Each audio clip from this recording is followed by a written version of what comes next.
సాయంకాల ధ్యానం కొరకై మార్కు సువార్త 10వ అధ్యాయం నుండి కొన్ని వచనాలు చదువుకుంటాం. इस शाम के समय हम ध्यान मनन के लिए मरकुस सुसमाचार उसके 10 अध्याय में से कुछ वचन के भागों को हम पढ़ेंगे. మార్కు సువార్త 10వ అధ్యాయం 46వ వచనం నుండి చివరి వరకు మార్చి చదువుకుంటాం.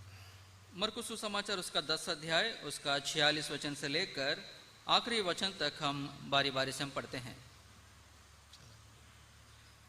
वे यरीहो में आए और जब वो और उसके चेले और एक बड़ी भीड़ यरीहो से निकलती थी तब तिमाई का पुत्र बर्तिमाई एक अंधा भिखारी सड़क के किनारे बैठा था. ఈయన నజరేయుడైన యేసు అని వాడు విని దావీదు కుమారుడా యేసు నన్ను కరుణింపమని కేకలు వేయ మొదలుపెట్టాను. बहुतों ने उसे डांटा कि चुप रहे, पर वो और भी पुकारने लगा, हे दाऊद की संतान मुझ पर दया कर. అప్పుడు యేసు నిలిచి వానిని పిలువడని చెప్పగా వారు ఆ గుడ్డివాన్ని పిలిచి ధైర్యం తెచ్చుకొను ఆయన నిన్ను పిలుచున్నాడు లెమ్మని వానితో చెప్పిరి. वो अपना कपड़ा फेंक कर शीघ्र उठा और यीशु के पास आया.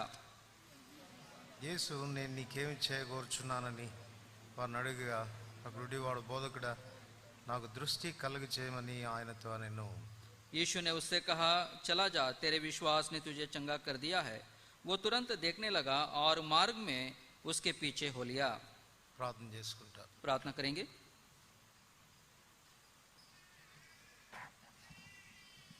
ప్రేమ కలిగిన పరలోకమందున మా తండ్రి, प्रेमी अनुग्रहकारी हमारे स्वर्गीय पिता, మా రక్షకుడైన యేసుప్రభు వారి శ్రేష్టమైన నామమున ఈ రాత్రి వేళ మీ పాదముల చెంత చేరాగలికి ఇస్తున్న ఆధిక్యతను బట్టి వందనములు. हमारे प्रभु यीशु मसीह के बहुमूल्य नाम में इस शाम के समय आपके चरणों के पास आने का ये अधिकार आपने हमें दिए हैं, धन्यवाद देते हैं. ప్రభా మీ సన్నిధికి వచ్చినప్పుడల్లా మీరు మాతో మాట్లాడే దేవుడిగా ఉన్నందుకే వందనాలు చెల్లిస్తూ ఉంటున్నాను. प्रभु जी, जब भी हम आपकी उपस्थिति में आते हैं आप हमसे बातें करने वाले परमेश्वर हैं, इसलिए हम आपको धन्यवाद देते हैं. మీ మాటల్లో జీవం ఉంది.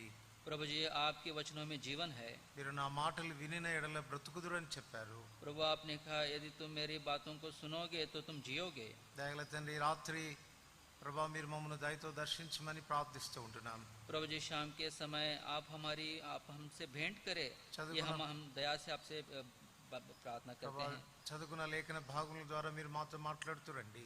प्रभु जी, जो वचन का भाग हम पढ़े हैं उसके द्वारा आप हमसे बातें करें. దాచబడిన ఆత్మీయ సత్యాలు గ్రహించినట్లు మా మనోనేత్రములు వెలిగించండి. प्रभु जी, जो आत्मिक सच्चाइयाँ छिपी हुई हैं उनको समझने के लिए हमारे मन की आंखों को आप ज्योतिर्मय करें. ప్రభా వర్తమాన ఇవ్వడంలోనూ తర్జుమా చేయడంలోనూ కూడా పరిశుద్ధాత్మ దేవుని యొక్క అభిషేకం కోరుకుంటున్నాము. प्रभु जी, वचन देने के लिए और तर्जुमा करने के लिए पवित्र आत्मा का अभिषेक हम चाहते हैं. కూడి వచ్చిన నీ బిడ్డలు మీ మెల్లనైన స్వరం విందురుగాక. प्रभु जी, जो यहाँ पर आपके बच्चे आए हैं वे आपकी धीमी मधुर आवाज को सुन सके. రక్షణ అనుభవం లేని వారు రక్షించబడుదురుగాక. जो उद्धार के अनुभव में नहीं है वो उद्धार के अनुभव में आ सके. నెట్టుకు ఆత్మీయ క్షేమాభివృద్ధి మాకు కలుగునట్లుగా చేయండి. प्रभु जी, अंत में आत्मिक भलाई हम सबों की आप करें. మీ కృపకు అప్పచెప్పుకుంటూ మీ దీవెనలు కోరుతూ प्रभु जी, आपके अनुग्रह में हम अपने आप को सौंपते हुए आपकी आशीषों को हम चाहते ఈ हुए రక్త ప్రోక్షణ క్రిందికి తెచ్చుకుంటూ యేసు ప్రభు నామమున ప్రార్థిస్తున్నాం తండ్రి. आपके लहू के छिड़काव को नीचे लाते हुए इस विनती प्रार्थना को प्रभु यीशु मसीह के नाम से मांगते हैं. आमीन. आमीन.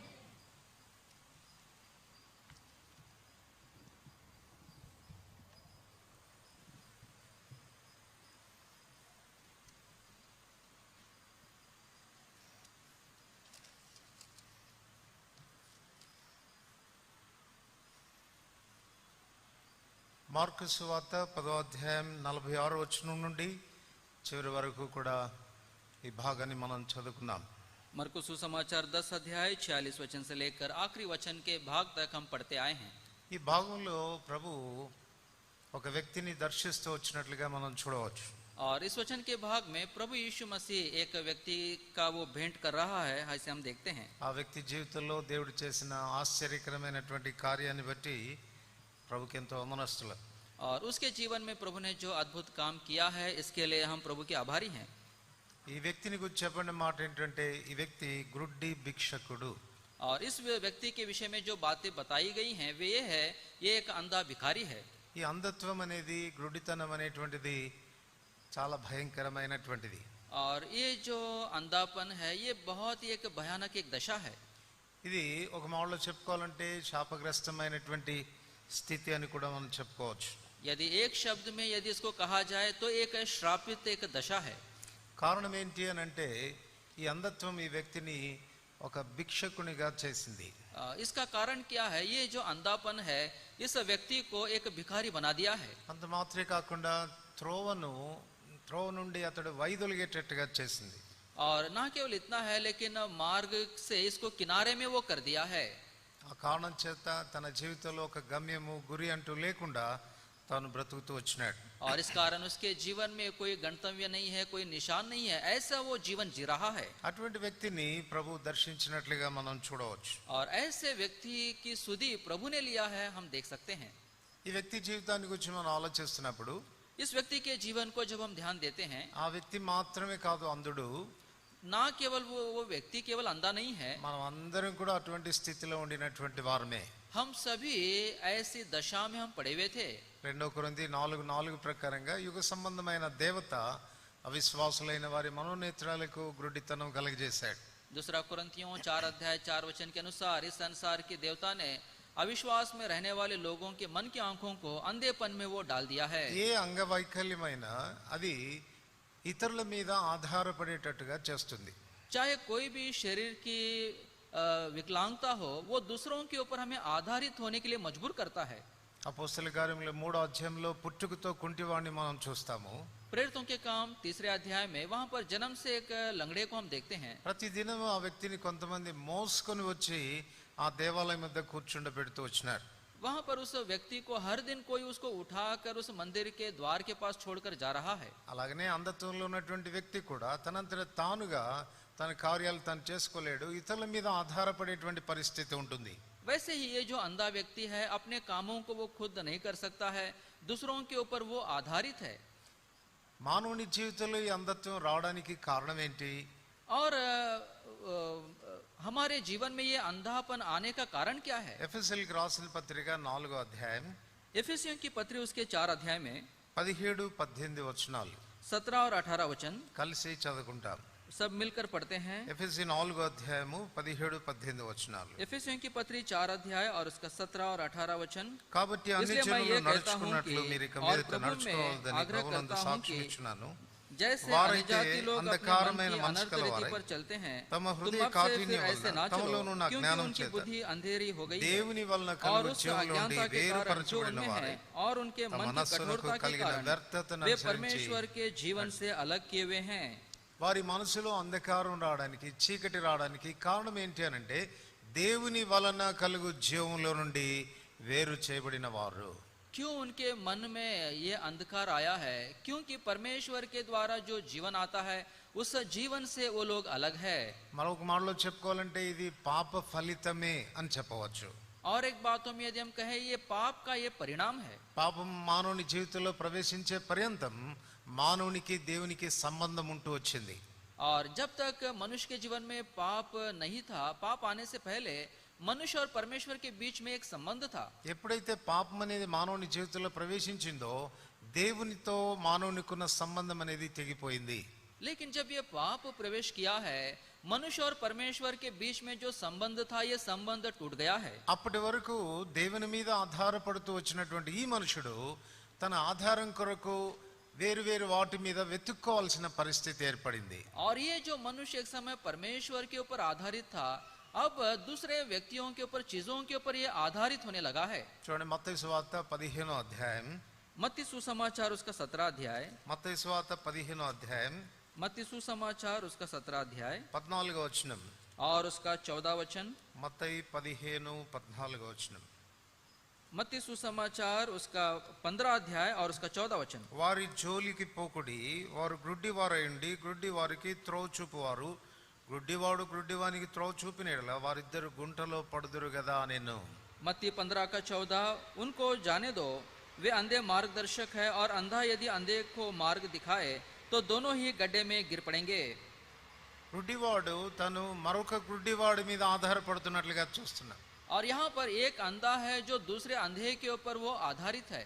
దేవుని మీద తనకు ఉండవలసిన ఆధారం పోయింది. परमेश्वर के ऊपर जो उसका आधार था वो चला गया है ఇప్పుడు తన ఆధారం కొరకు మరొక మార్గాన్ని వెతుక్కుంటూ ఉన్నాడు. और अब वो अपने आधार के लिए और एक मार्ग को वो चुन रहा है। ఏంటి ఆధారం అంటే రిలీజియన్ లేక మతము అని చెప్పవచ్చు. और कौन सा ये आधार है? ये कोई एक जाति है। మొదటి వచనంలో మనం చూస్తే శాస్త్రులు పరిశీలన గురించి ప్రభు చెప్తే ఈ మాట చెప్పాడు. और प्रभु यीशु मसीह शास्त्री और फरीसियों के विषय में इस रीति से वो कहता आया है। వాళ్ళు మత సంబంధమైనటువంటి భక్తిని నేర్పించడానికి ప్రయత్నించారు. और वो लोग एक धार्मिक भक्ति को वो सिखाना वो चाहते थे। అయితే ప్రభు వారిని గురించి ఏమంటున్నాడంటే लेकिन प्रभु उनके विषय में क्या कहता है? వారు గుడ్డివారు అంటున్నాడు. वो अंधे हैं। వారు గుడ్డివారు అండి, గుడ్డివారికి ఏం త్రోవ చూపగలరు? वो अंधे हैं तो दूसरे अंधों को वो क्या मार्ग सिखाएंगे? వాళ్ళు చెప్పాలంటే ఈ దినాన ఉన్నటువంటి మతాలన్నీ కూడా మానవుని అంధుడైనటువంటి మానవుని అంధత్వంలోనికి నడిపిస్తున్నాయి. और दूसरी बातों में यदि हम कहे इस संसार में जो धर्म है वो ऐसे हैं कि एक अंधे को वो अंधकार में वो चला रहे हैं। మరొక తెగకు చెందినటువంటి ప్రజలు ఉన్నారు. और एक धर्म से संबंधित लोग हैं। వాళ్ళు ఎలాంటి వాళ్ళు అనంటే वो कैसे लोग हैं? మానవతావాదం మీద ఆధారపడతారు. వాళ్ళు और मानवता के ऊपर वो आधारित है। వాళ్ళకి దేవుని మీద నమ్మకం లేదు. उनको परमेश्वर के ऊपर भरोसा नहीं है। మరణం తర్వాత నిత్యత్వం ఉంటుంది అన్నటువంటి దాన్ని నమ్మరు. मृत्यु के बाद अनंत काल है उसको वो विश्वास नहीं करते ఇంకో हैं। మాటలు చెప్పుకోవాలంటే మానవుడే మాధవుడు లాగా ఉండాలి అని భావించేవాళ్ళు. और वो लोग कहते हैं कि मनुष्य ही परमेश्वर के समान होना चाहिए, ऐसा वो कहते हैं। అందుచేత వారు ఏం చేస్తారంటే మన జీవితం ఒకటే, इसलिए ఆ ఒక్క జీవితంలో మన సంతోషాన్ని మనమే వెతుక్కోవాలి. वो लोग कहते हैं कि मनुष्य का जीवन केवल एक ही है, इसी एक जीवन में हमारा जो आनंद है उससे हमें खोजना है। నైతికమైనటువంటి విలువలు మనమే పెట్టుకోవాలి. और नैतिक जो नियम है उसको हमें ही ठहराना है। వాటిని మనం పాటిస్తూ उसे हम पालन करते हुए మంచివారుగా ఉండడానికి ప్రయత్నించాలి. अच्छे लोगों के जैसा रहने के लिए हमें यत्न करना है। ఇతరులకు కూడా మంచి చేయాలి. और दूसरों का भी हमें भला करना है। ఇది ఏ అనుమానం లేదు, దేవుడు మానవుని విషయంలో సంకల్పించినటువంటి ఉద్దేశమే ఇది. इसमें कोई संदेह नहीं है, दो राय नहीं है। परमेश्वर मनुष्य के जीवन में ऐसा करना वो चाहता है। ఆదికాండం మొదటి అధ్యాయంలో దేవుడు మానవుని కలగజేసినప్పుడు తన స్వరూపమందు తన పోలిక చొప్పునే నరులను కలగజేశాడు. उत्पत्ति की किताब पहले अध्याय में परमेश्वर में जब मनुष्य को बनाया है अपने स्वरूप में अपने समानता में उसने बनाया है। అంటే తన వలె ఉండాలని ప్రభు కోరుకున్నాడు. प्रभु चाहता था कि हम उसके समान रहे। అయితే మానవుడు తన వ్యక్తిత్వాన్ని పూర్తిగా పాడు చేసుకున్నాడు. लेकिन मनुष्य ने अपने व्यक्तित्व को संपूर्ण रीति से उसने बिगाड़ दिया है। పాపము మానవుని జీవితంలో ప్రవేశించక పూర్వము మానవుడు ఆ రీతిగా ఉన్నాడు, దేవుని లాగా ఉన్నాడు. కానీ పాపం ప్రవేశించిన తర్వాత తన వ్యక్తిత్వం పూర్తిగా పాడైంది. और पाप प्रवेश करने से पहले मनुष्य जो था वो परमेश्वर के समान ही था, लेकिन पाप प्रवेश करने के बाद उसका जो व्यक्तित्व है वो संपूर्ण रीति से बिगड़ गया है। ప్రసంగి 3వ అధ్యాయం और सबोपदेशक उसका तीसरा अध्याय, ప్రసంగి 3వ అధ్యాయము 18వ వచనం. सबोपदेशक उसका तीसरा अध्याय और उसका 18 वचन అందరూ కలిసి చదువుతామండి. सब मिलकर पढ़ेंगे। కాగా मैंने తాము मन में మృగముల कहा వంటి ये వారిని इसलिए होता है कि परमेश्वर नरलो मनुष्यों को తెలుసుకొనున్నట్లు जांचे कि वे देख सके कि वे पशु समान है, కాగా తాము మృగముల వంటి వారిని నరులు తెలుసుకున్నట్లు. ताकि मनुष्य समझे कि वो पशु समान है। మనుషుడు ఏమయ్యాడంటే చెప్పండి, अब मनुष्य क्या हो गया है? మృగం అయిపోయాడు. वो पशु हो गया है। మృగముగా మారినటువంటి మనుషుడు మానవుడు లాగా ఏ రీతిగా ప్రవర్తించగలడు? और जानवर के समान अब जो मनुष्य बन गया है वो मनुष्य के समान कैसे सोच सकता है? నాకేమనిపిస్తుందంటే मुझे ऐसा लगता है కనీసం ఒకవేళ మానవుడు ఈ స్థితిలో ఉండినా బాగుండును. कम से कम मनुष्य इस दशा में भी यदि रहा तो अच्छा होता। దేవుని వాక్యం ఏం చెప్తుందంటే परमेश्वर का वचन हमें क्या कहता है? యెషయా గ్రంథం మొదటి అధ్యాయం यशायाह की किताब उसका पहला अध्याय 2వ వచనం. और उसका दूसरा वचन, యెహోవా మాట్లాడు, అందరూ కలిసి చదవండి. सब मिलकर हम पढ़ते हैं 2-3 వచనాలు. 2 और 3 वचन। యెహోవా మాట్లాడుచున్నాడు, सुन ఆకాశం और हे ఆలకించుము, पृथ्वी कान భూమి लगा। చెవియొగ్గు. क्योंकि यहोवा నేను कहता పిల్లలను है పెంచి मैंने గొప్ప बाल వాళ్ళుగా बच्चों का చేస్తున్నా, पालन వారు నా మీద पोषण తిరుగుబడి किया ఉన్నారు. और उनको बढ़ाया भी, ఎద్దు తన परंतु కామందు उन्होंने నెరుగును, मुझसे గాడిద తన बलवा సొంత किया। వాని बैल దొడ్డి तो अपने తెలుసును. मालिक को और गधा अपने स्वामी ఇశ్రాయేలు की चरनी को पहचानता है, తెలియలేదు, వారు యోచింపరు. परंतु इज़राइल मुझे नहीं जानता, मेरी प्रजा विचार नहीं करती। ఈ భావం ఏంటండి? इसका अर्थ क्या है? ప్రసంగి ఏమన్నాడు?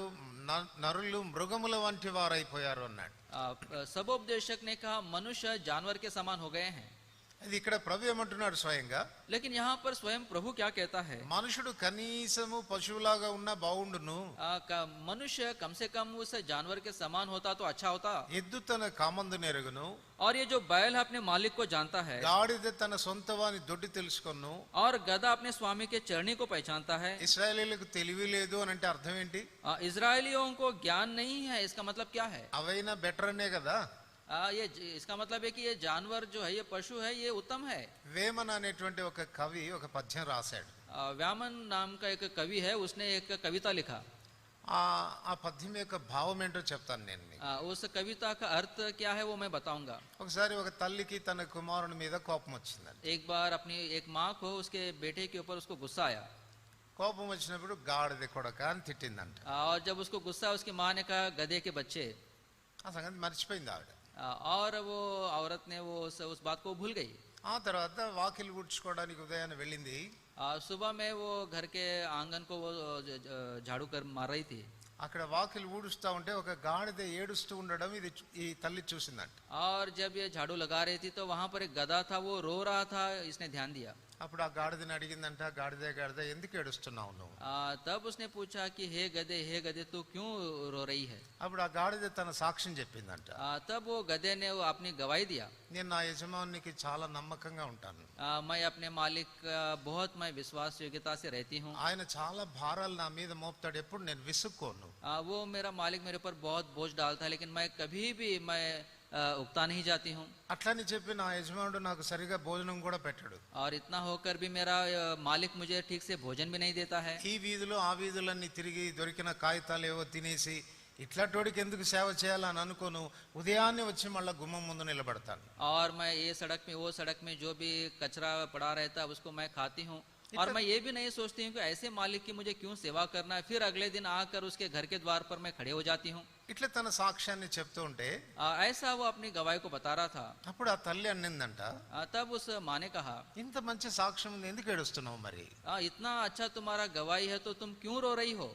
అప్పుడు ఆ తల్లి చెప్పిందంట, तब उस गधे ने कहा, అంత పనికిమాల నుండి నా కొడుకు అన్నావే, वो गधे ने कहा, ऐसे तुम्हारे बच्चे को तुमने मेरा बच्चा कहा। వాళ్ళ కొడుకుని తిట్టింది కదా గాడిద కొడుకు అని. उसने अपने बच्चों को गाली दिया ना, गधे के बच्चे कहकर। అది వినపడిందంట దానికి. इस बात को गधे ने सुना था, అంత పనికిమాలనుడు నా కొడుకా అని బాధపడతా ఉందండి. और वो कह रहा है कि इतना निकम्मा लड़का वो मेरा बच्चा कैसे हो सकता है? మనం ఒకసారి ఆలోచించండి, एक बार आप ध्यान दीजिए, మానవుని యొక్క నైతికమైన స్థితిని ఆలోచిస్తే ఇలాగ దిగజారిపోలేదా మానవుడు? क्या मनुष्य के जो नैतिक बातों को जब हम देखते हैं तो क्या इस रीति से वो गिर नहीं गया है? మానవతావాదాన్ని పాటించేవాడు ఏమంటున్నాడు? ये मानवतावादी लोग क्या कहते हैं? మంచిగా ఉండడం మన చేతిలో ఉంది అంటున్నాడు. अच्छा रहना वो हमारे हाथ में है। నైతిక విలువలు మనమే పెట్టుకోవచ్చు అంటున్నాడు. वो नैतिक जो मूल्य है वो हम ही ठहरा सकते हैं। ఆ రీతిగా మనం జీవించడానికి ప్రయత్నిస్తే సఫలం పొందుతాం అంటున్నాడు. उस रीति से जीवन जीने का यदि हम यत्न करेंगे तो हम सफल हो जाएंगे। ఒక మనుషుడు పశువు అయిన తర్వాత, एक मनुष्य जब वो पशु हो गया है, ఒక మనుషుడు పశువు కంటే హీనంగా దిగజారిపోయిన తర్వాత, एक मनुष्य जब पशु से भी कम वो गिर कर वो चला गया है, ఎలాగ తాను ఒక మానవుడు లాగా బ్రతకగలడు? कैसा वो एक मनुष्य के समान वो जी सकता है? యేసు ప్రభు భూమి మీదకి వచ్చినప్పుడు प्रभु यीशु मसीह जब इस पृथ्वी पर आए थे, పిలాతు ముందు విమర్శ చేయబడిన తర్వాత, पिलातुस के पास सामने जब उसका जांच हो रहा था, తాను వెళ్ళిపోతున్నప్పుడు పిలాతు ఒక మాట అన్నాడు, वो जाते समय पिलातुस ने एक बात कहा, ఇదిగో ఈ మనుష్యుడు అన్నాడు. देखो ये मनुष्य। మీకు మీ బైబిల్ ఎలా రాయబడిందో తెలీదు, మాకు తెలుగు బైబిల్లో ఈ మనుషుడు అనే మాట పెద్ద పెద్ద అక్షరాలతో రాశారు. आपके बाइबल में कैसा लिखा हुआ है मुझे नहीं मालूम, लेकिन तेलुगु बाइबल में देखो ये मनुष्य जो शब्द है वो बड़े अक्षरों में लिखा हुआ है। కారణం ఏంటో తెలుసా? इसका कारण क्या है? పిలాతు ఏం చెప్పగలుగుతున్నాడంటే, पिलातुस यहाँ पर क्या कहना चाहता है? మనుషుడైన వాడు ఉండాలంటే ఇట్లా ఉండాలి, ఈ వ్యక్తి మనుషుడు అని. यदि कोई इंसान के जैसा यदि रहना है तो इस मनुष्य के जैसा रहना है। దీన్ని బట్టి మనం ఆలోచన చేస్తే, इसके अनुसार यदि हम ध्यान करें, అంధుడైనటువంటి వాడు ఆధారపడేటువంటి వాడు, अंधा जो है वो दूसरों के ऊपर आधारित होता है। ఆ మనుషుడు మతం మీద ఆధారపడుతున్నాడు, वो मनुष्य धर्म के ऊपर आधारित हो रहा है, లేక మానవతా దృక్పథం మీద ఆధారపడుతున్నాడు, या फिर मानवता के विचारों के ऊपर वो आधारित है। ఎహెజ్కేలు గ్రంథము एहेजकेल की किताब 46వ అధ్యాయం, उसका 46 अध्याय, ఎహెజ్కేలు గ్రంథం 46వ అధ్యాయం एहेजकेल की किताब उसका 46 अध्याय 7వ వచనం, और उसका 7 वचन। అందరు కలిసి చదువుతాం. सब मिलकर पढ़ेंगे। యెహెజ్కేలు 46:7. यहेजकेल की किताब 46 अध्याय और उसका 7 वचन 46:7।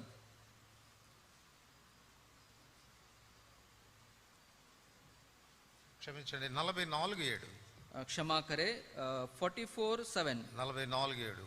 44 ఆహారమును క్రొవ్వును రక్తమును మీరు నాకు అర్పించినప్పుడు నా जब तुम పరిశుద్ధ मेरा స్థలంలో भोजन నుండి अर्थात దాన్ని चर्बी నా और लहू चढ़ाते పవిత్రపరచునట్లు थे, तब तुम హృదయమందును वीराने लोगों శరీరమందును को जो సున్నతి मन లేని और तन అన్యులను दोनों के దానిలోనికి खतनाहीन थे తోడుకొని రాగా मेरे पवित्र स्थान में आने మీరు देते మీ थे హే कि वो मेरा भवन క్రియలన్నిటినీ अपवित्र ఆధారం करे। చేసుకొని और उन्होंने मेरी वाचा को तोड़ నా दिया, जिससे నిబంధనను భంగపరిచితిరి। तुम्हारे सब घृणित काम बढ़ गए। మీ హేయ క్రియలన్నిటినీ ఆధారం చేసుకొని तुम्हारे सब घृणित कामों को तुम आधार मानकर। ఇంకా కొంతమంది ఎలా జీవిస్తూ ఉన్నారంటే తమ పాపాలని ఆధారంగా చేసుకొని జీవిస్తున్నారు.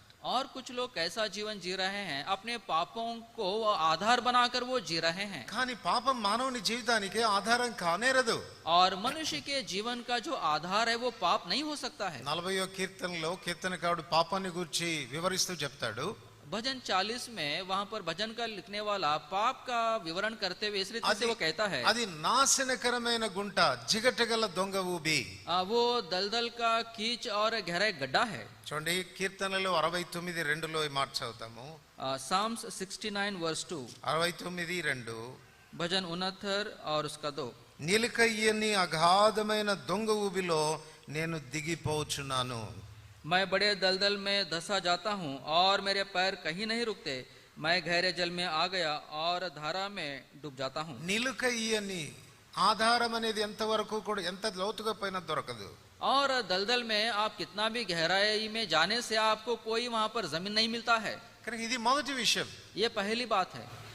అంధత్వంలో ఉన్నటువంటి వ్యక్తి, अंधकार में रहने वाला व्यक्ति, ఆధారపడేటువంటి వ్యక్తి, वो दूसरों के ऊपर आधारित होने वाला व्यक्ति है। తాను బహుశా మతం మీద ఆధారపడవచ్చు, हो सकता है कि वो धर्म के ऊपर आधारित होता है, తన వ్యక్తిత్వం మీద తాను ఆధారపడవచ్చు. अपने व्यक्तित्व के ऊपर वो आधारित होता है। మూడోదిగా ఆలోచిస్తే तीसरी बात यदि తన हम ध्यान देते हैं, పాపాన్ని ఆధారం చేసుకొని జీవించడానికి ప్రయత్నించవచ్చు. और अपने पाप को आधार मानकर वो जी सकता है। కానీ మానవుని జీవితంలో ఆధారం అనేది దొరకదు. लेकिन मनुष्य के जीवन में उसको कोई भी आधार नहीं मिलता है। రెండోదిగా మనం ఆలోచిస్తే दूसरी बात यदि हम ध्यान देते हैं, ఈ మానవుని యొక్క వ్యక్తిత్వం ఎంతగా పాడైందో చూడండి. इस मनुष्य का जो व्यक्तित्व है कितना वो बिगड़ गया है, आप ध्यान दीजिए। కొరింథీయులకు రాసిన మొదటి పత్రిక कुरिन्थियों की पहली पत्री 15వ అధ్యాయం, उसका 15 अध्याय, మొదటి కొరింథీ 15వ అధ్యాయం पहला कुरिन्थियों उसका 15 अध्याय 42-43 వచనాలు 42 और 43।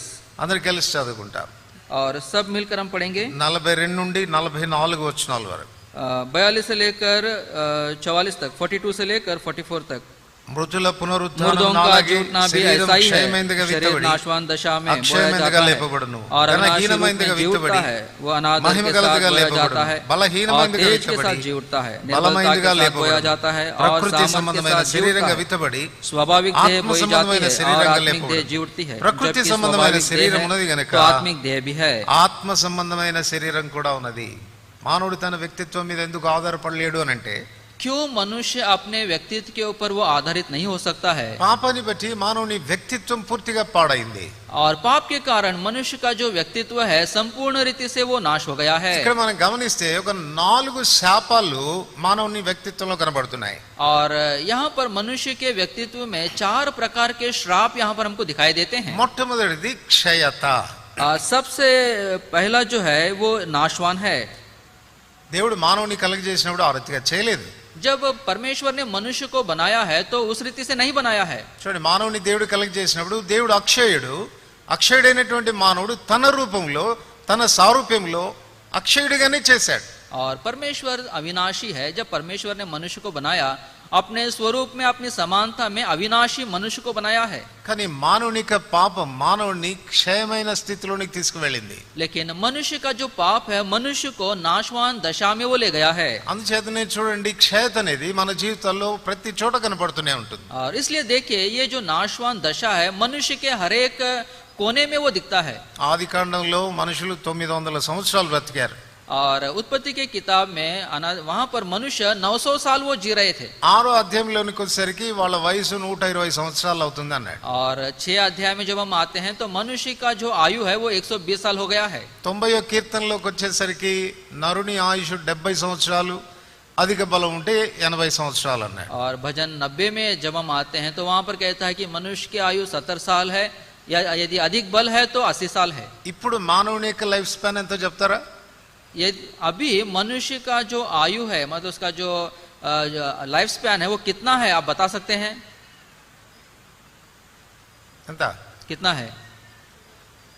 55 సంవత్సరాలు. 55 साल है. 50 సంవత్సరాలు నువ్వు బ్రతికావంటే నిండా 100 ఏళ్ళు బ్రతికినట్టే. यदि आप 50 साल पार कर गए तो समझिए आपने 100 पार कर दिए. ఎందుకు మానవుని జీవితంలో క్షయత వచ్చింది? क्यों मनुष्य के जीवन में ये नाशवान दशा आई है? కారణం పాపం. इसका कारण पाप है. రెండోదిగా दूसरी बात 42వ వచనంలో 43వ వచనం 43 वचन 43 ఘనహీనమైందిగా విత్తబడి మహిమ గలదిగా లేపబడును. अनादर के साथ बोया जाता है और तेज के साथ जी उठता है. పాపం మానవుని జీవితంలో మొట్టమొదటి క్షేత తీసుకురావడం మాత్రమే కాకుండా రెండవది ఘనహీనత కూడా తీసుకొచ్చింది. पाप जो है मनुष्य के जीवन में सबसे पहले ये नाशवान कर दिया है और दूसरा अनादर लेकर आया है. దేవుడు మానవుని కలిగి చేసినప్పుడు ఘనహీనమైన వ్యక్తిగా చేయలేదు. परमेश्वर ने जब मनुष्य को बनाया एक तो अनादर का पात्र नहीं बनाया है. దేవుడు మహిమ కలిగినటువంటి వాడు తన మహిమను మానవునికి ఆరోపింపచేశాడు. और परमेश्वर महिमा में रहता है, वही महिमा तेज परमेश्वर ने मनुष्य को दिया है. చూడండి, ఒక వ్యక్తి యొక్క ఘనత దేని మీద ఆధారపడి ఉంటుంది?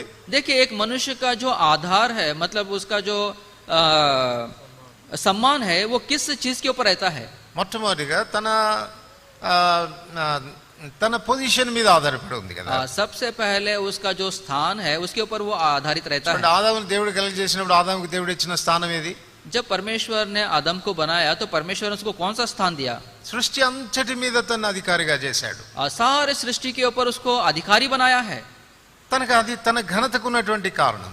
और उसका एक आधा उसका सम्मान का एक कारण है. రెండోది మానవుని యొక్క ఘనతకు కారణమైంది ఏంటంటే, और दूसरा मनुष्य के सम्मान का कारण क्या है? వారు వేసుకునే వస్త్రాలను బట్టి చెప్పొచ్చు. जो कपड़े वे पहनते हैं वो एक कारण हम बोल सकते हैं. వాళ్ళ వస్త్రాలు చూసే మనం చెప్పొచ్చు వీళ్ళు చాలా గొప్ప ఇంటోళ్ళలాగా ఉన్నారని చెప్పి. कुछ लोगों के कपड़े देखकर हम बोल सकते हैं कि ऐसा लगता है कि कोई बड़े घराने के हैं. మరి అది వాస్తవమైతే ఆదాము యొక్క ఘనత కొరకు దేవుడు ఇచ్చిన వస్త్రం ఏది? यदि ये कारण है तो परमेश्वर ने मनुष्य आदम के उसके आदर के लिए जो वस्त्र प्रभु ने दिया वो कौन से हैं? 104వ కీర్తన भजन 104 రెండవ వచనం. और उसका 2 वचन. 104వ కీర్తన भजन 104 రెండవ వచనం. और उसका दूसरा वचन. అందరు కలిసి చదువుతాం. सब मिलकर पढ़ते हैं. మొదటి రెండు వచనాలు.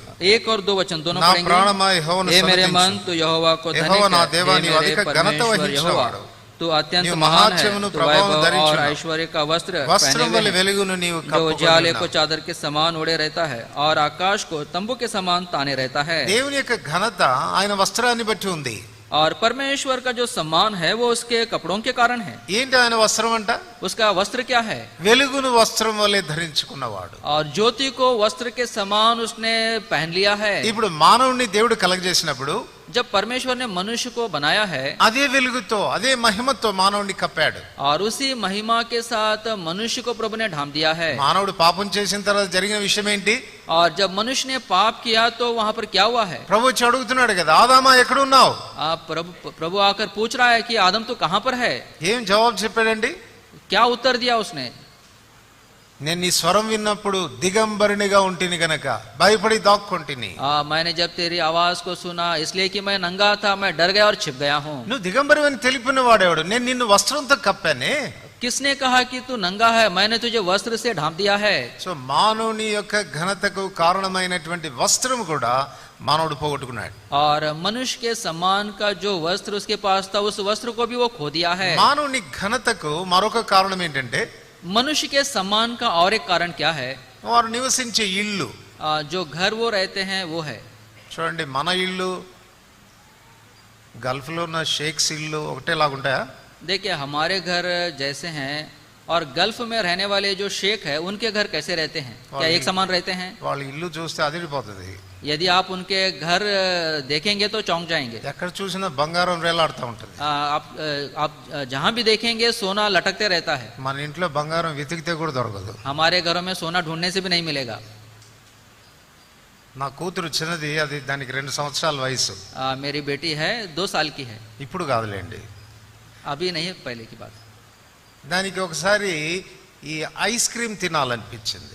एक बार उसको आइसक्रीम खाने का मन हुआ। ఆ గంట కొట్టుకుంటూ వస్తాడు కదా ఐస్ క్రీమ్ అమ్మేవాడు, वो आता है ना घंटी बजाते हुए आइसक्रीम वाला। వెంటనే దానికి తినాలనిపించింది. तुरंत उसको लगा कि आइसक्रीम खाना है। దానికి 5 రూపాయలు కావాలి. उसके लिए 5 रुपए चाहिए। మేము ఎవరూ లేము, घर हम कोई नहीं थे। ఎదిటింట్లో విశ్వాసులు ఉంటారు, सामने घर में विश्वासी परिवार रहता है, వాళ్ళు కూడా ఎవరు లేరు, वो लोग भी कोई नहीं थे, కానీ తలుపులు తెలుసున్నాయి. लेकिन दरवाजा खुला हुआ है। ఇది వాళ్ళ ఇంట్లో పోయి మొత్తం సోదా చేసిందంట 5 రూపాయల కొరకు. और मेरी लड़की है वो सामने विश्वासी भाई के घर में जाकर पूरा उसने छानबीन मारा, ఎక్కడ 5 రూపాయలు దొరకలేదు. कहीं भी 5 रुपए नहीं मिला उसको।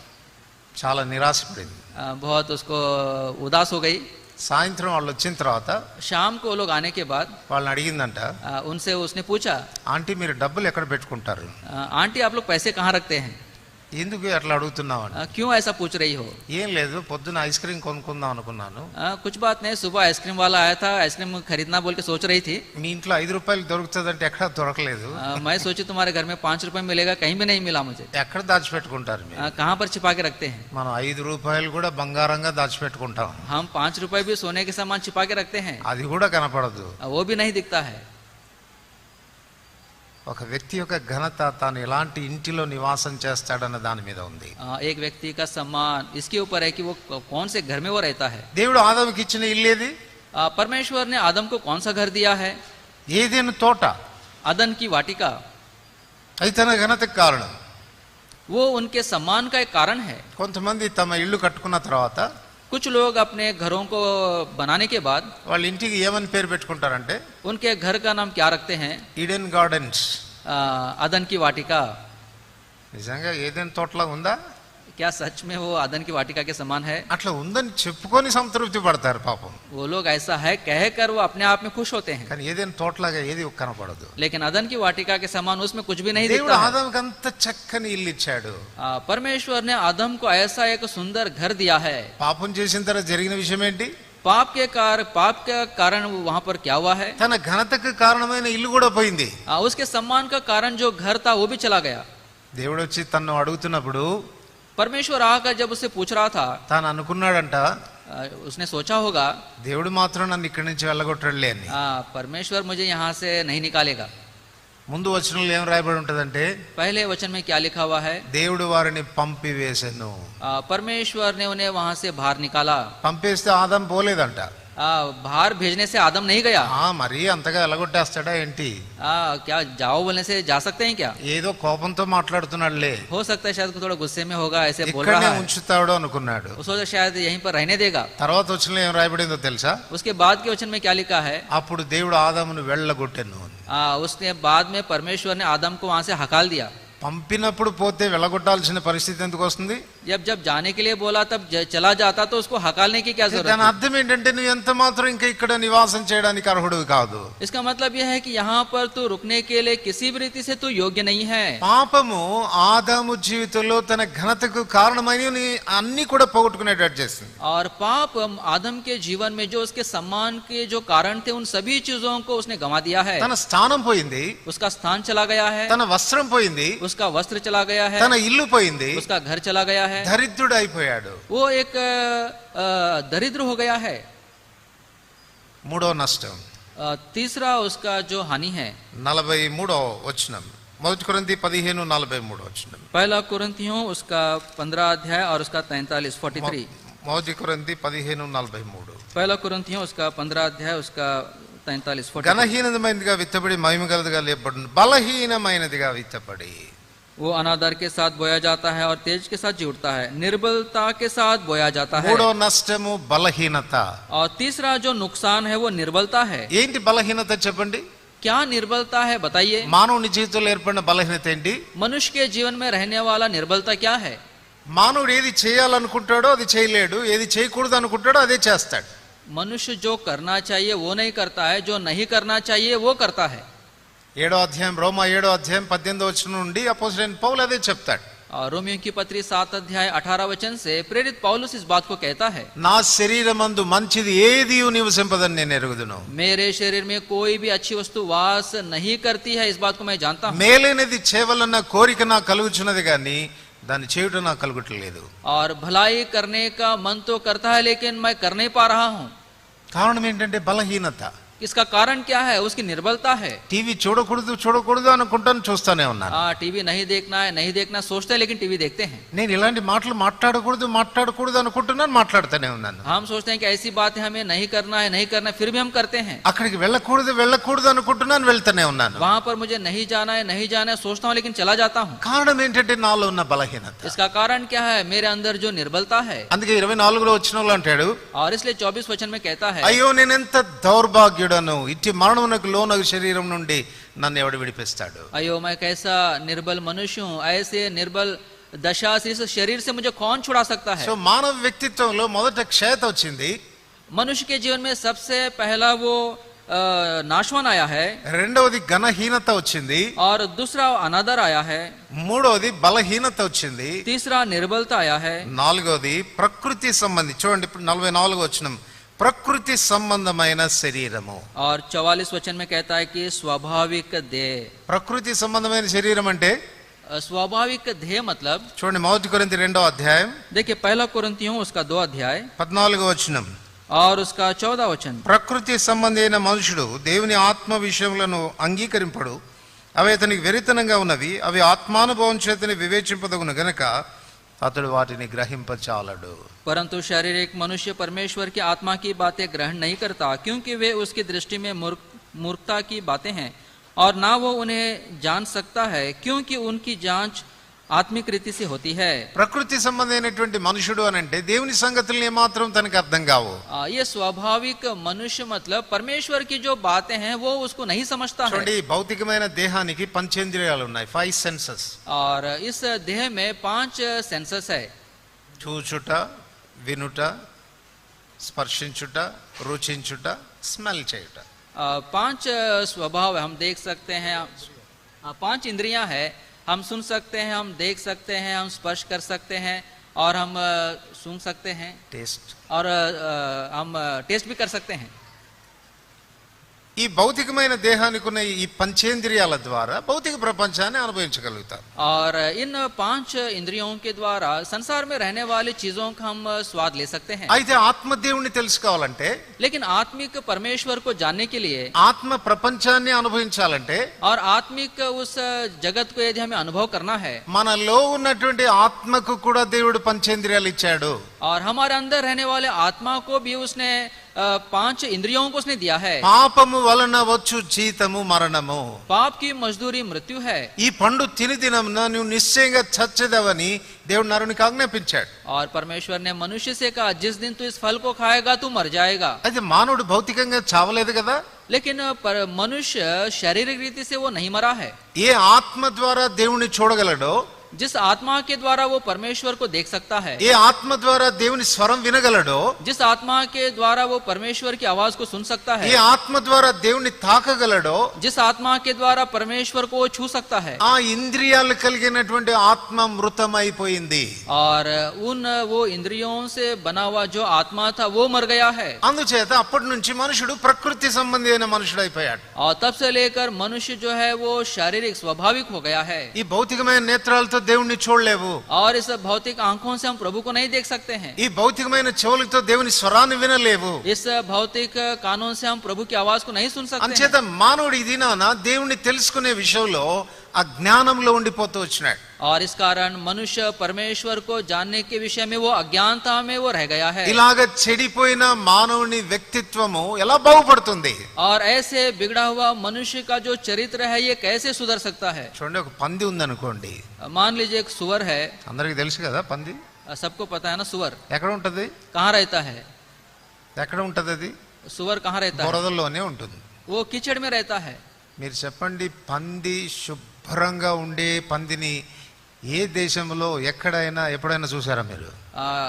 क्या स्वच्छता से नहा धोकर रहने वाला किसी सुअर को किसी देश में क्या आपने देखा है? ఎక్కడ చూడలేం. कहीं भी नहीं देखा है। కారణం ఏంటంటే దాని నైజం బురదలో పోవడమే. क्योंकि उसका जो स्वभाव है वो कीचड़ में लौटना है। మానవ వ్యక్తిత్వమే పాడైన తర్వాత మనుషుడు ఎంత నైతికమైన విలువల కొరకు ప్రయత్నం చేసినా అర్థిగా ఉండగలడా?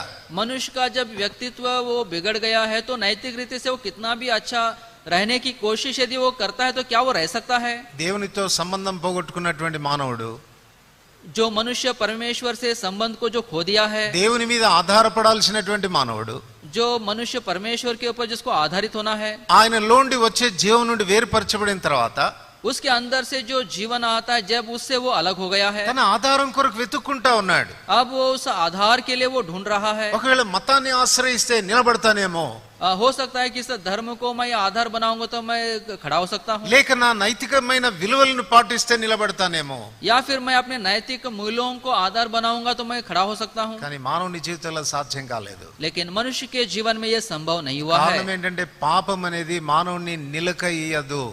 क्योंकि पाप जो है वो मनुष्य को खड़ा होने वो नहीं देता है। రెండవదిగా ఈ వ్యక్తిని భిక్షకుడుగా చేసింది. और दूसरा ये मनुष्य को वो भिखारी बना दिया है। ఎందుకు భిక్షకుడుగా చేసింది? क्यों उसको भिखारी बना दिया है? తనకున్నటువంటి అవన్నీ కూడా పోగొట్టుకునేటట్టుగా చేసింది. और जो कुछ उसके पास था सब कुछ वो खो गया है, ऐसा उसने किया है। చూడండి రోమిల్కి రాసిన పత్రిక देखिए रोमियो की पत्री 9వ అధ్యాయం, और उसका 9 अध्याय, రోమిల్కి రాసిన పత్రిక 9వ అధ్యాయం रोमियो की पत्री 9 अध्याय 4-5 వచనాలు 4 और 5 वचन కలిసి చదువుకుంటాం. सब मिलकर पढ़ते हैं। ఇశ్రాయేలీయులకున్న वे ఆధిక్యతల इस्राएली గురించి हैं రాశాడు और ఇక్కడ. लेपालकपन का अधिकार और महिमा और बचाए वाचाएं और व्यवस्था और उपासना और प्रतिज्ञाएं उन्हीं की है, पुरखे भी उन्हीं के हैं और मसीह भी शरीर के भाव से उन्हीं में से हुआ, सबके ऊपर परम परमेश्वर युगान युग धन्य हो, आमीन।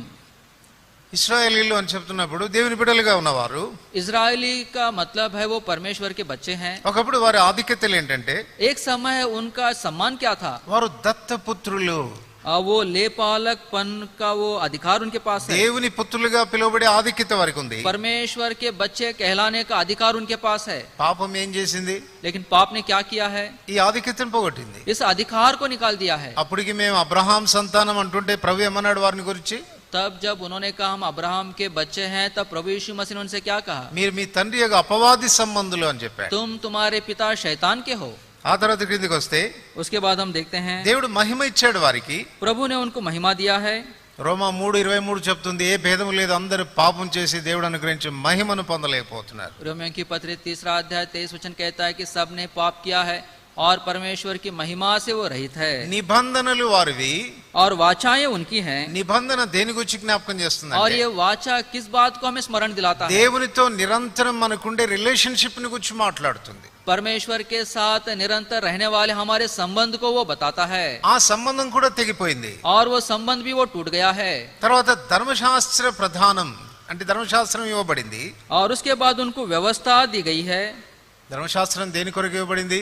व्यवस्था किसके लिए दिया गया? చూడండి ద్వితీయోపదేశకాండం 4వ అధ్యాయం 6వ వచనం. व्यवस्था विवरण उसका 4 अध्याय और उसका 6 वचन। ద్వితీయోపదేశకాండం 4వ అధ్యాయం 6వ వచనం व्यवस्था विवरण उसका 4 अध्याय और उसका 6 वचन చదవండి. ద్వితీయోపదేశకాండం 4వ అధ్యాయం 6వ వచనం అందరూ కలిసి చదువుతాం. व्यवस्था विवरण ఈ 4 కట్టడలన్నిటిని अध्याय మీరు उसका 6 वचन। గైకొని అనుసరింపవలను, इसलिए तुम వాటిని उनको గూర్చి విను धारण జనముల करना और దృష్టికి అదే मानना, మీకు क्योंकि జ్ఞానం, और देशों के लोगों के అదే మీకు सामने వివేకం. तुम्हारी వారు बुद्धि చూచి और समझ నిశ్చయముగా इसी से ఈ प्रकट గొప్ప होगी। జనం अर्थात జ్ఞాన वे इन వివేచనలు గల सब జనమని विधियों को सुनकर कहेंगे कि निश्चय ये बड़ी जाति बुद्धिमान और समझदार है। ధర్మశాస్త్రం దేవుడు ఎందుకు ఇచ్చాడు వారికి అంటే దాన్ని అనుసరించడం వలన వారు జ్ఞానులుగా ఉండాలని కోరుకున్నాడు. परमेश्वर ने उनको व्यवस्था क्यों दिया है? क्योंकि उसका पालन करने के द्वारा वो बुद्धिमान हो जाएंगे। అర్చనాచారాదులు యాజక ధర్మం, और याजकीय सेवा, ఆ యాజక ధర్మం దేవుడు వారికి ఇచ్చాడు. याजकीय सेवा प्रभु ने उनको दिया है దాన్ని కూడా వాళ్ళు పోగొట్టుకున్నారు. और उसको भी उन्होंने गंवा दिया है। ఆ తర్వాత గమనిస్తే క్రీస్తు వారిలో పుట్టాడు. और उसके बाद यदि हम देखते हैं कि मसीह शरीर के भाव में उनमें जन्मा है। ఒక మాటలో చెప్పాలంటే క్రీస్తే వారి వాడైతే, दूसरी बातों में देखा है मसीह यदि उनका है, క్రీస్తులో ఉన్నవన్నీ వారివే కదా. मसीह में जो कुछ है वो सब उन्हीं के हैं। ఎఫెసీ 1:3 మనం ఏం చదువుతాం? एफेसियों की पत्री 1:3 में हम क्या पढ़ते हैं? ఆయన క్రీస్తులో పరసంబంధమైన ప్రతి ప్రతి ఆశీర్వాదం ఇచ్చాడు.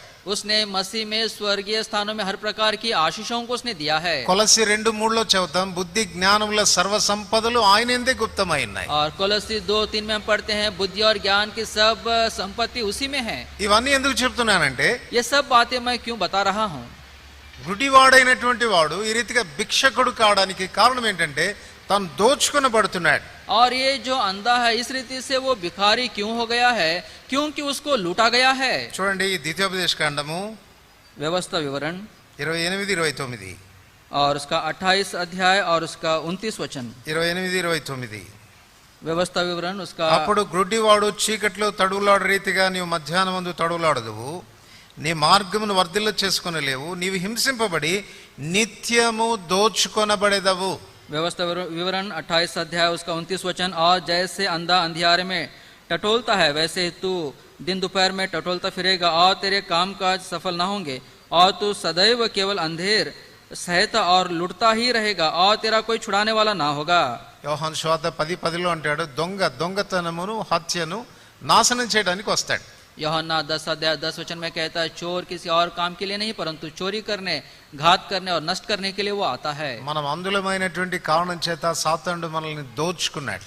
हम अंधे हैं इसलिए शैतान हमको वो लूट रहा है। తర్వాత తన గురించి రాయబడిన మాట ఏంటంటే తను మార్గం నుండి వైదొలిగాడు అని. और उसके बाद उसके विषय में लिखा है कि वो मार्ग के किनारे में है। త్రోవ ప్రక్కన కూర్చుండెను అని చదువుతున్నాం. मार्ग के किनारे वो बैठा हुआ है। త్రోవ ప్రక్కన కూర్చున్నాడు అని అంటే ఆ త్రోవలో లేడని కదా అర్థం. मार्ग के किनारे बैठा हुआ इसका मतलब क्या है कि वो मार्ग में नहीं है। త్రోవలో లేకపోతే జరిగేటువంటి విషయం ఏంటి? जब हम मार्ग में नहीं होते हैं तो क्या होता है? తనకు ఒక గమ్యం అనేది ఉండదు, और उसका कोई निशान नहीं है। గురి లేనటువంటి జీవితాన్ని జీవిస్తా ఉన్నాడు. उसके जीवन में कोई निशान नहीं है, ऐसा जीवन वो जी रहा है। అది తన అంధత్వం వల్ల కలిగినటువంటి మరొక నష్టం.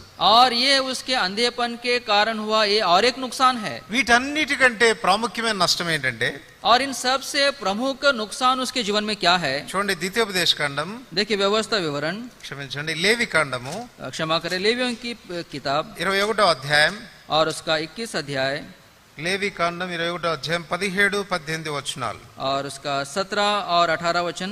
నీవు అహరోను తెట్లనము నీ సంతతి వారిలో ఒకనికి కళంకం ఏదైనా కలిగిన ఎడల అతడు తన దేవునికి ఆహారం అర్పించుటకు సమీపింపకూడదు, ఏలైనగా ఎవని యందు కళంకముండునో వాడు గ్రుడ్డివాడే గాని.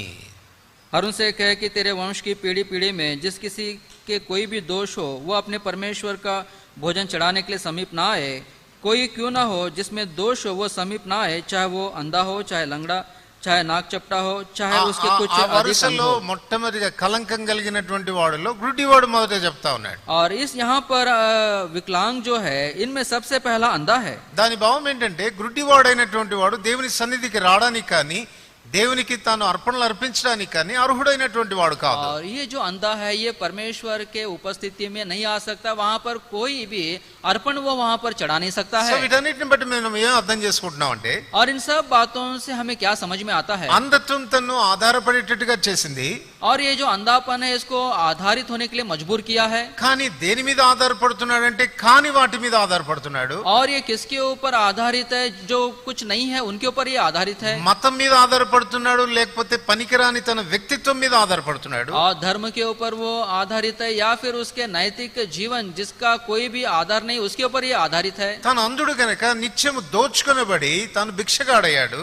और ये अंधा है इसलिए ये लूटा जा रहा है और ये भीख मांग रहा है। తన అంధత్వము మార్గం నుంచి తను వైదొలిగేటట్టుగా చేసింది. और इसका जो अंधापन है इसको मार्ग से हटाकर इसको किनारे में कर दिया है। అందుచేత తనకు గురి లేకుండా తను బ్రతుకుతూ వచ్చినాడు. और इस कारण उसके जीवन में कोई निशान नहीं है, ऐसा वो जी रहा है। వీటన్నిటికంటే పైగా అంధత్వం తను అపవిత్రునిగా కలంకునిగా చేసి దేవుని సన్నిధికి రాలేకుండా చేసింది. और इन सब से बढ़कर ये अंधापन उसको अपवित्र और कलंकित किया है ताकि वो परमेश्वर की उपस्थिति में ना आए।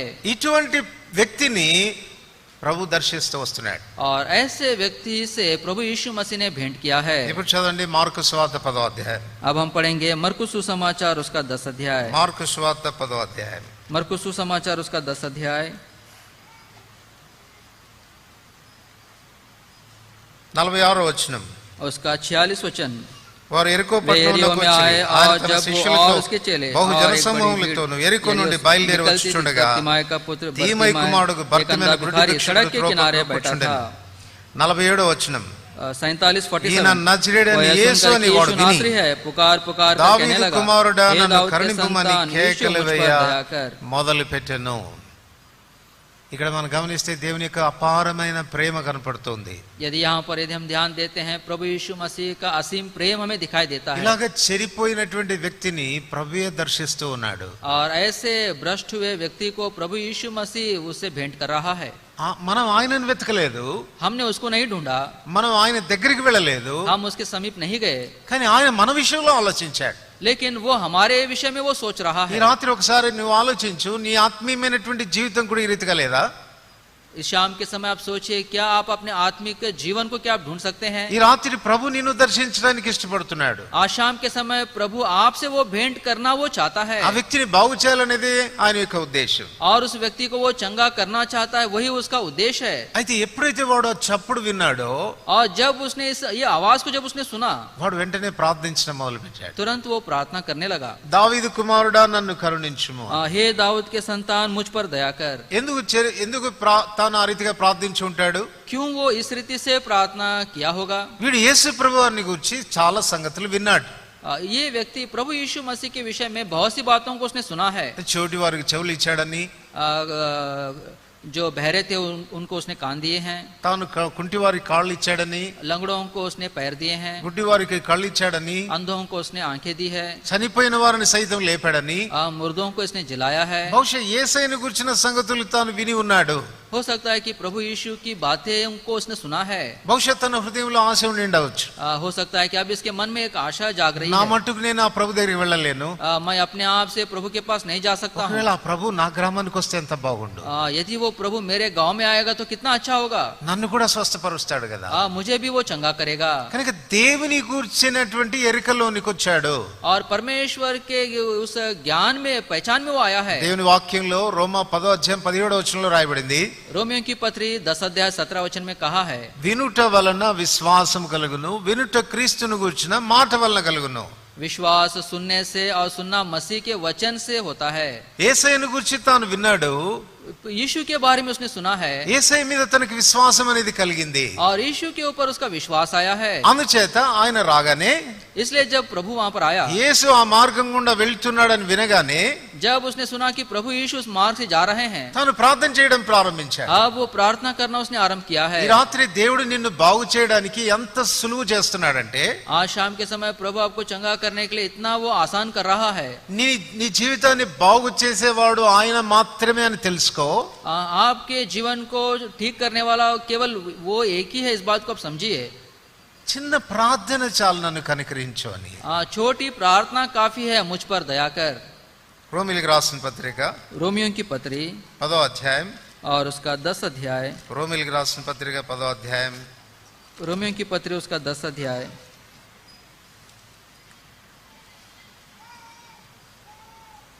12వ వచనం, और उसका 12 वचन. అందరికి కలిసి చదువుతాం. सब मिलकर पढ़ेंगे. యూదుడని గ్రీసు यहूदियों और దేశస్థుడని లేదు, यूनानियों में कुछ भेद नहीं, ఒక్క ప్రభువే इसलिए कि అందరికీ वो ప్రభువే, सबका प्रभु है తనకు और अपने ప్రార్థన सब చేయ नाम వారందరి लेने ఎడల वालों కృప के लिए చూపుటకు उद्धार है. ఎంత సులువుతరం చేశాడు చూడండి. देखिए प्रभु ने कितना आसान कर दिया है. మానవుని పాపానికి క్షమాపణ, मनुष्य के पापों की क्षमा, మానవుని అంధత్వం నుండి దేవుడు విడిపించడానికి मनुष्य के अंधेपन से उसको छुड़ाने के लिए దేవుడు ఎంత సులువుతరం చేశాడంటే, प्रभु ने कितना आसान कर दिया है. ప్రార్థన చేస్తే చాలంట. प्रार्थना करने से काफी है. లూకాసు వార్త 18:13 కూడా అదే చదువుతాం కదా. लूका 18 अध्याय 13 वचन में इसी बात को हम पढ़ते हैं. ఆ సుంకరి దేవాలయానికి వెళ్ళాలనుకున్నాడు, और वो चुंगी लेने वाला वो मंदिर में जाना सोच रहा था. మందిరంలోనికి వెళ్ళడానికి ధైర్యం చాలలేదు, मंदिर में जाने के लिए उसकी हिम्मत नहीं हुई, కనీసం ఆకాశం వైపు కళ్ళెత్తడానికి కూడా ధైర్యం చాలలేదు. और कम से कम आकाश की ओर आंखें उठाने के लिए हिम्मत नहीं है. రొమ్ము కొట్టుకొనొచ్చు, దేవా పాపినైన నన్ను కరుణించుము అన్నాడు. वो अपनी छाती पीट कर वो कह रहा है कि हे प्रभु मुझ पापी पर दया कर. వెంటనే తన నీతిమంతునిగా తీర్చాడు. तुरंत वो धर्मी ठहराया गया ఈ है. పాప క్షమాపణ అంత సులభమైంది కాదు. ये जो पाप क्षमा है ये इतना आसान नहीं है. చూడండి, కీర్తనలు 49, 7, 8, 9 వచనాలు ఈ మాటలు రాయబడ్డాయి. साम మీరు తీన అవసరం లేదు, నేను చెప్తాను. भजन उसका 49, 7, 8 और 9 वचन में ये लिखा हुआ 7, है। 8 and 9 verses. 7, 8 और 9 वचन।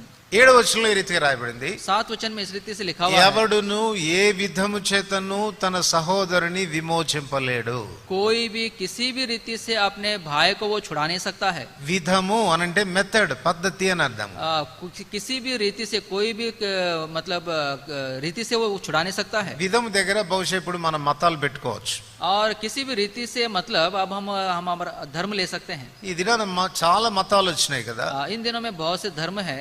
బహుశా ఈ మతాన్ని అవలంబిస్తే, ఈ విధానాన్ని పాటిస్తే నేను నీతిమంతునిగా తీర్చిపెడతానేమో అని మనుషుడు తలస్తున్నాడు. और मनुष्य सोचता है कि मैं इस धर्म में यदि मैं चला जाऊंगा, इसको पालन करूंगा तो मैं धर्मी ठहर सकता हूँ। కానీ ఆ రీతిగా జరగదు. लेकिन ऐसा नहीं होता है। 8వ వచనంలో ఏం చెప్పబడిందంటే, 8 वचन में क्या लिखा है, వాడు కుళ్ళు చూడక నిత్యం దేవుని సన్నిధిని బ్రతుకున్నట్లు వాని నిమిత్తం ప్రాయశ్చిత్తం చేయగలవాడెవడూ లేడు.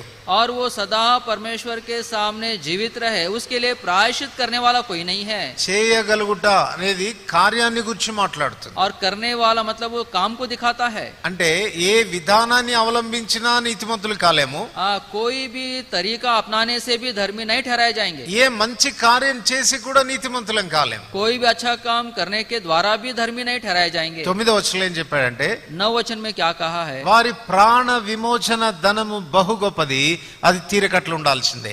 और उनके प्राण की छुड़ौती का दाम बहुत भारी है, वो सदा बना रहेगा। ఒకవేళ పాప క్షమాపణ కొరకు నేనేమైనా డబ్బిచ్చి కొనుక్కుందామనంటే నువ్వు ఎంత డబ్బిచ్చినా అది వీలు కాదు. यदि आप सोचेंगे कि पाप क्षमा के लिए मैं कुछ पैसे दूंगा, तो कितना भी पैसा देने से वो नहीं मिलेगा। ఒకసారి తిరుపతి నుండి హైదరాబాద్ వెళ్తున్నాను నేను. एक बार मैं तिरुपति से हैदराबाद जा रहा था, నా బోగిలోనే వృద్ధ దంపతులు వాళ్ళు కూడా ప్రయాణం చేస్తున్నారు. और मेरे ही उस कोच में एक बूढ़ा एक पति पत्नी थे, वो लोग भी यात्रा कर रहे थे। వాళ్ళ మాటలు బట్టి నాకు ఏం అర్థమైందంటే, వాళ్ళు అన్ని పుణ్యక్షేత్రాలు తిరిగి తిరుపతికి వచ్చి అక్కడ కూడా దర్శనం చేసుకొని వాళ్ళు హైదరాబాద్ వెళ్ళిపోతున్నారు. उनकी बातों से मुझे ऐसा लगा कि वो तीर्थ यात्रा में निकले हैं, सभी तीर्थ यात्रा में जाकर आखिरी में तिरुपति गए हैं और वहां से अब वो अपने घर जा रहे हैं। వాళ్ళు మాట్లాడుకుంటుంటే వాళ్ళ మాటలు నాకు వినపడుతున్నాయి. वो लोग बातें कर रहे थे और वो बातें सुनाई दे रहे थे। ఆ ముసలావిడ ఏమనిందో తెలుసండి? वो बूढ़ी औरत क्या हो गई है, ఏమండి ఈ మధ్యలో తిరుపతిలో కోట్లు కోట్లు పడుతున్నాయంటండి అనింది. वो बूढ़ी औरत बोल रहे हैं कि सुना है इन दिनों में तिरुपति में करोड़ों करोड़ों पैसा आ रहा है। ఆ ముసలాయన ఏం జవాబు చెప్పాడో తెలుసా? वो बूढ़ा आदमी क्या उत्तर दे रहा है, అవునువే మనుషుల్లో పాప భీతి ఎక్కువైపోయింది అన్నాడు. वो बोल रहा है कि सही बात है, मनुष्य में ये पाप का डर ज्यादा हो गया है। ఎందుకు డబ్బులు వేస్తున్నారంట? क्यों पैसे डाल रहे हैं, పాప భీతి ఎక్కువైపోయిందంట. पाप का भय अधिक हो गया है। వాడు మోసం చేసి కోట్లు కోట్లు సంపాదించాడు, उसने धोखा देकर करोड़ों पैसा उसने कमाया है వాడికి భయం పట్టుకుంది. और उसको अब डर लग गया है। అమ్మో ఆ దేవుడు ఏం చేస్తాడేమో నన్ను.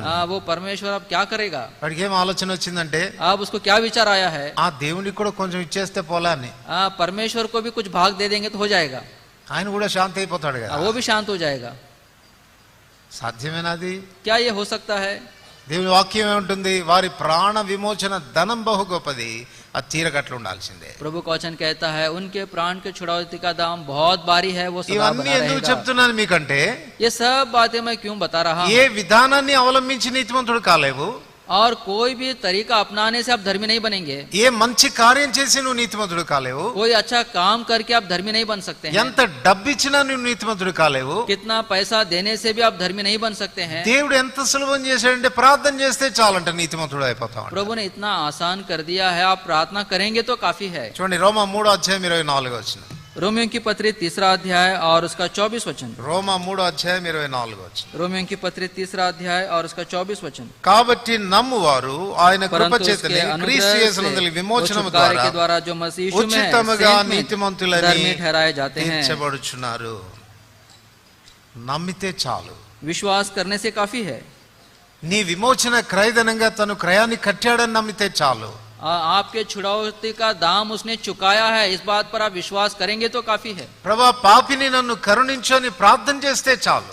प्रभु जी मैं पापी हूँ बोल के आप प्रार्थना करेंगे तो काफी है। పాందుడు చేసిన పని అది. और ये अंधे ने ये प्रार्थना की है। యేసయ్య మార్గం గుండా వెళ్తున్నాడని తెలుసుకున్నప్పుడు, जब वो जान गया कि प्रभु यीशु मसीह उस मार्ग से जा रहा है, నాకు స్వస్థత కలుగుతుందంటే ఈయన వల్లనే కలుగుతుంది यदि मुझे चंगाई होगा तो केवल इसके द्वारा ही होगा। కనుక ప్రార్థించడం ప్రారంభించాడు. वो प्रार्थना करना उसने आरंभ किया है। ఎప్పుడైతే తాను ప్రార్థిస్తూ వచ్చినాడో జరిగిన విషయం ఏంటండి, जब वो प्रार्थना करते आया है तो वहां पर क्या हुआ है? ఆ పాపను తీసుకెళ్ళాలమ్మా, ఎవరమ్మా, वो बच्चे को लेकर जाइए। वो నా గొంతు కంటే ఆ పిల్ల గొంతు ఎక్కువైపోయింది, हाँ, मेरे आवाज से उसका आवाज ज्यादा है।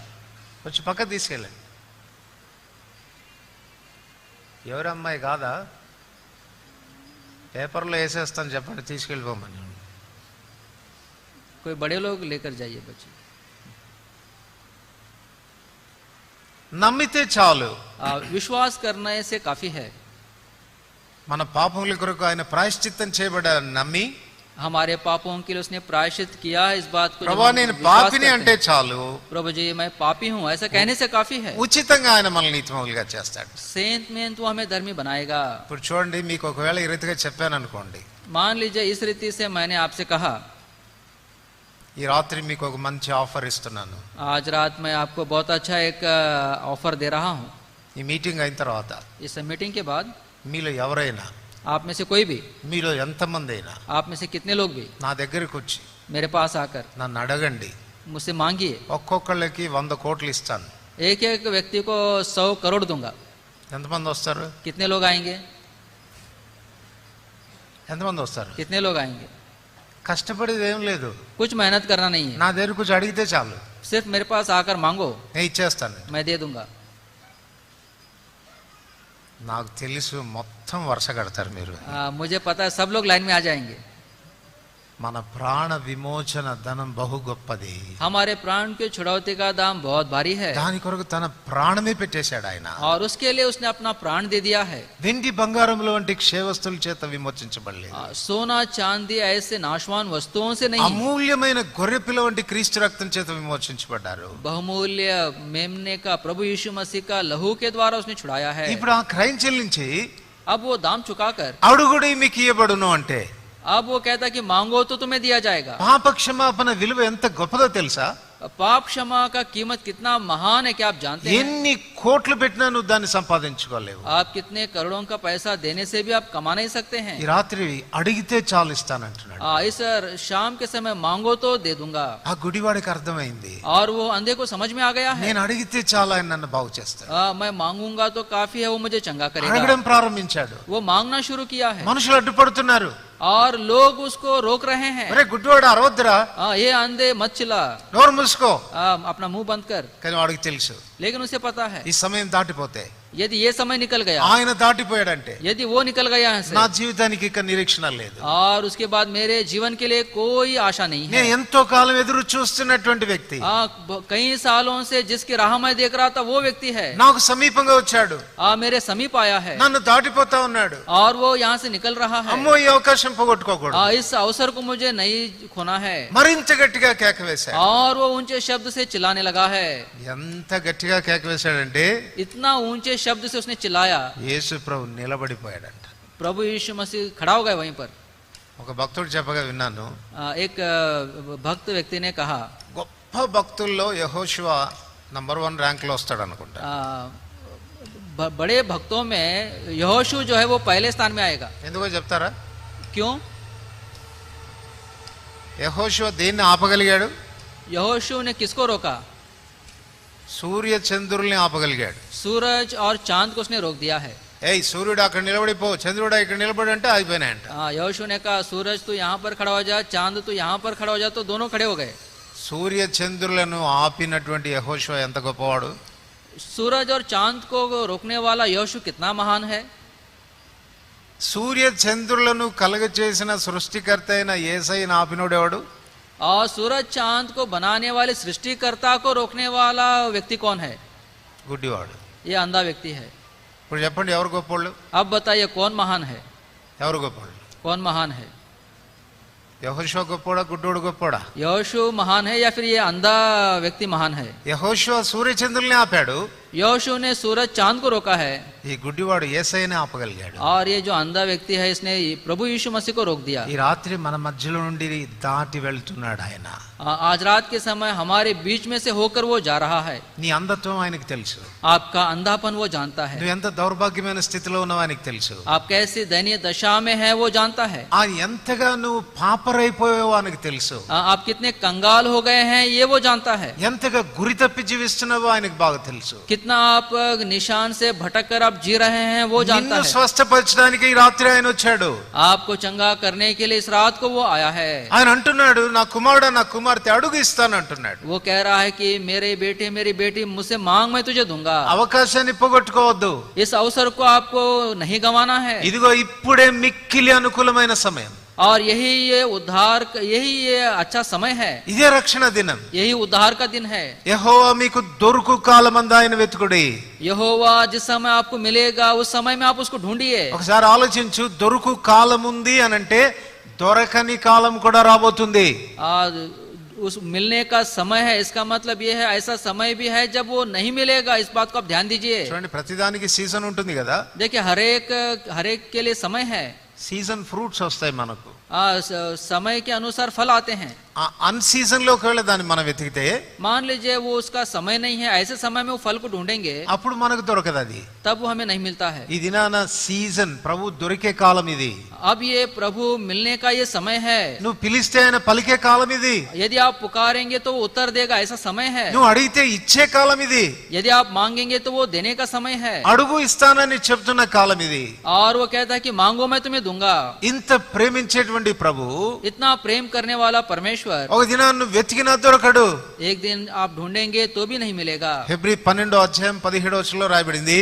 इब्रानियों की पत्री 12 अध्याय और उसके 15 वचन में लिखा है. ఏశావుని గురించి రాశాడు. एशाऊ के विषय में लिखा है. ఏశావు ఆ తర్వాత ఆశీర్వాదం పొందగోరి उसके बाद एशाऊ आशीषों को पाना चाहकर శ్రద్ధతో వెతికాడు, కన్నీళ్లతో వెతికాడు, కానీ మారు మనసు పొందే అవకాశం దొరకక విసర్జించబడ్డాడు. आंसुओं के साथ उसने उसको ढूंढा लेकिन उसको पछतावे के लिए समय नहीं मिला. ఈ మనుషుడు చేసిన ప్రార్థన ఏంటి చెప్పండి?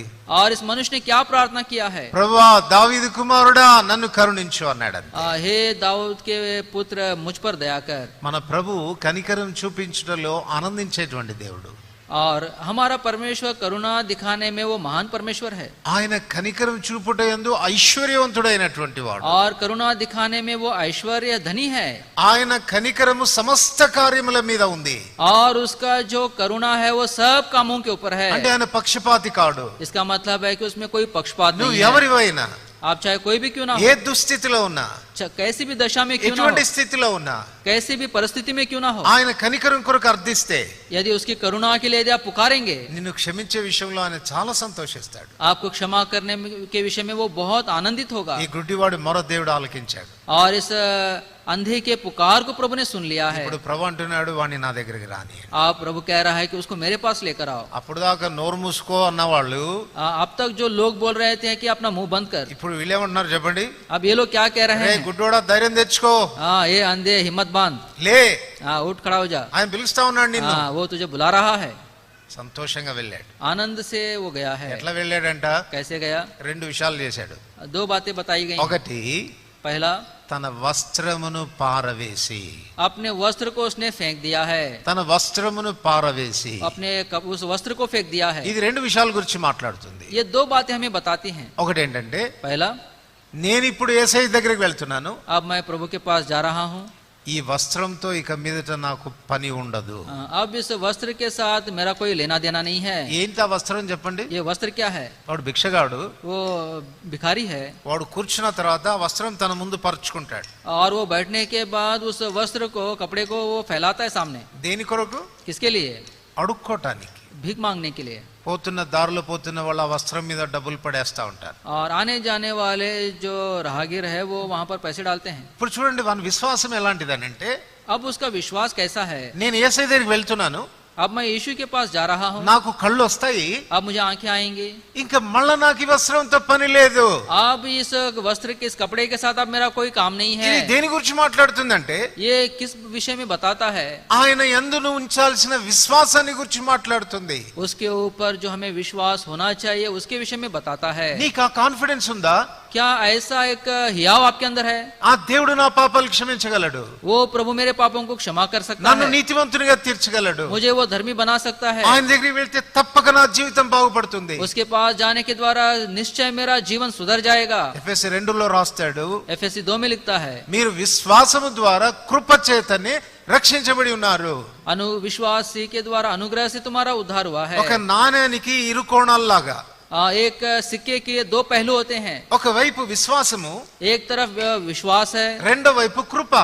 दूसरी तरफ अनुग्रह है. దేవుడు తన కృప నీడల కనపరచాలంటే प्रभु यदि अपने अनुग्रह को आपके ऊपर दिखाना है, నా పాపాలు నిశ్చయంగా ఆయన క్షమిస్తాడు అని నమ్మాలి.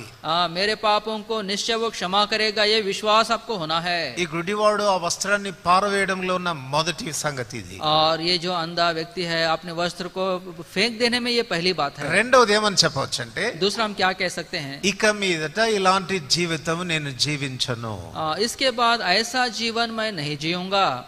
ఇది పశ్చాత్తాపాన్ని గురించి మాట్లాడుతుంది. और ये पश्चाताप को दिखाता है. ప్రభు నిన్ను క్షమించాలని కోరుతున్నాడు. प्रभु आपको क्षमा करना चाहता है. ఎవరిని క్షమిస్తాడు ఆయన? किसको क्षमा करता है? అతిక్రమములు దాచిపెట్టువాడు వర్ధిల్లడు, और जो अपने पापों को छिपा कर रखता है उसका भला नहीं होगा. వాటిని ఒప్పుకొని విడిచిపెట్టువాడు కనికరం పొందుతాడు. जो उसको मान लेता है, छोड़ देता है, उसका वो भला होगा. ప్రభు ఇలాంటి దౌర్భాగ్య జీవితం నాకు ఇక మీదట వద్దు. प्रभु जी ऐसा एक दयनीय जीवन मुझे नहीं चाहिए. ఒకవేళ నువ్వు నా జీవితాన్ని మారిస్తే यदि आप मेरे जीवन को बदल देंगे మళ్ళా ఈ అడుక్కు తినే బ్రతుకు నేను బ్రతకను. और फिर मैं ऐसे भीख मांगने का ये जीवन मैं नहीं जीऊंगा. ప్రభు ఇలాంటి జీవితాన్ని నేను ఇక మీదట జీవించను. प्रभु जी ऐसा जीवन मैं अब नहीं जीऊंगा. అది తనకున్న విశ్వాసం. अब ये उसके अंदर ये विश्वास है. ఒకటి ప్రభు తను బాగుపరుస్తాడన్న విశ్వాసం ఉంది. एक विश्वास ये है कि प्रभु मुझे चंगा करेगा. రెండవది తన జీవితాన్ని మార్చుకోవడానికి తాను మారు మనసు పొందుతున్నాడు. और दूसरा अपने जीवन को बदलने के लिए वो मन फिरा रहा है. నీ పశ్చాత్తాపం వాస్తవమైందైతే, यदि आपका पश्चाताप यदि वो सच्चा है, నిజంగా నీ జీవితం మారాలన్నటువంటి ఆశ నీకుంటే, यदि आप मेरा जीवन बदलना है, यदि ऐसी आशा आपके अंदर है, దేవుడు మనుషులకు హృదయాలు చూచేటువంటి దేవుడు. परमेश्वर मनुष्यों के मनों को देखने वाला है. ఈ రాత్రి నిన్ను చూస్తాడు. इस रात के समय आपको देख रहा నీ है. హృదయంలో ఒకవేళ నిజమైన ఆశ ఉంటే यदि आपके मन में एक सच्चा एक ऐसी आशा है, ప్రభు తప్పక స్వస్థపరుస్తాడు. प्रभु निश्चय आपको चंगाई చూడండి, ఆ విషయాన్ని రుజువుపరచుకోవడానికి और इस बात को रुजू करने के लिए, ఈ గుడ్డివాడు యేసయ్య దగ్గరికి వచ్చిన తర్వాత और ये अंधा व्यक्ति जब प्रभु यीशु मसीह के पास आया है, యేసు ప్రభు ఒక ప్రశ్న వేస్తా ఉన్నాడు. और प्रभु यीशु मसीह ने एक प्रश्न किया, నేను నీకు ఏమి చేయవలనని నువ్వు కోరుతున్నావు? तो क्या चाहता है कि मैं तेरे लिए करूं? ఎందుకు ఈ ప్రశ్న వేశాడు? क्यों ये प्रश्न किया? ఏయ్ ఏయ్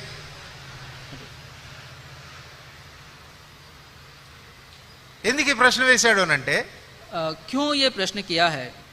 అసలు ఏ ఉద్దేశంతో వస్తున్నాడు, ఏం కావాలని వస్తున్నాడు? किस उद्देश्य से आ रहा है? इसका చూడండి, आने ఈ का దినాన कारण क्या యేసయ్య है? దగ్గరికి చాలా మంది చాలా ఉద్దేశాలతో వస్తారు.